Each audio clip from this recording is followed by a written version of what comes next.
আজকে আমরা একটি ম্যাচের বক্স দিয়ে একটি নতুন হাতুড়িবাজি তৈরি করব। চলুন তৈরি করা যাক। সর্বপ্রথম আমরা নিয়ে দেব শাইলের যে বক্সে সাইডে ইয়াগুলো থাকে এগুলো আমরা কেটে দেবো। এগুলো নেওয়ার পরে টেপ দিয়ে একসাথে লাগাই দিব। তো নিয়ে নিলাম টেপ।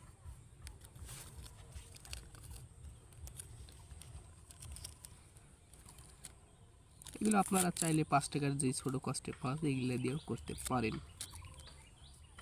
তো ভালোভাবে লাগাই দিব।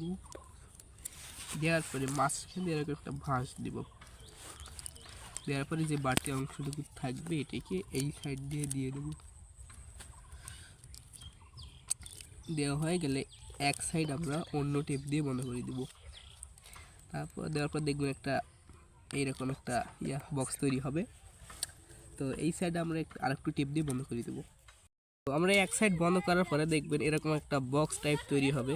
তো এইটাতে আমরা এতটুকু খাটি আপনারা আগে থেকে ভেঙে নিয়েছি, এগুলো দিয়ে দেবেন যতটুকু ধরে দিয়ে দিব ভর্তি করে ভালোভাবে। এর কিছুক্ষণ পরেই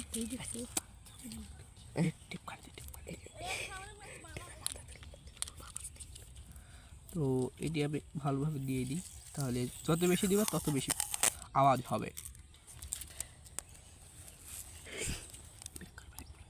বাস ভরে দেওয়ার আমরা এই মুখটাকে বন্ধ করে দিয়ে দিব এইভাবে।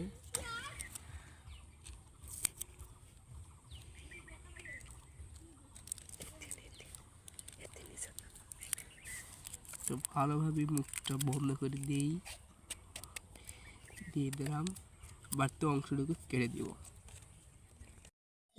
একই নিয়ে আমরা আরও কয়েকটি হাতুড়িবাজি তৈরি করে ফেলেছি।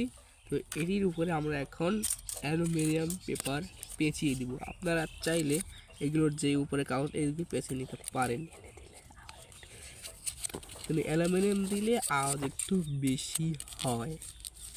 তো আমরা অ্যালুমিনিয়ামই পেঁচিয়ে দিই ভালো। অ্যালুমিনিয়ামের উপরে আমরা আবার এইগুলো এক কথা বলতে গেলে আমরা একটু অধিক পরিমাণে কাগজ পেঁচিয়ে দেব যাতে আওয়াজ বেশি হয়। পেঁচিয়ে নেওয়ার পর আমরা এইগুলোর উপরে ম্যাচের বক্সের উপরকার কাগজটি পেঁচিয়ে দিয়ে তার উপরে প্রচুর পরিমাণে টেপ পেঁচিয়ে দিয়েছি।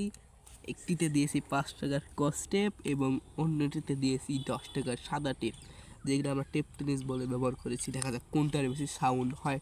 চলেন আমরা এখন এগুলোগুলো ফাটিয়ে দেখা যাক। বাজি চতুর্থ বাজি।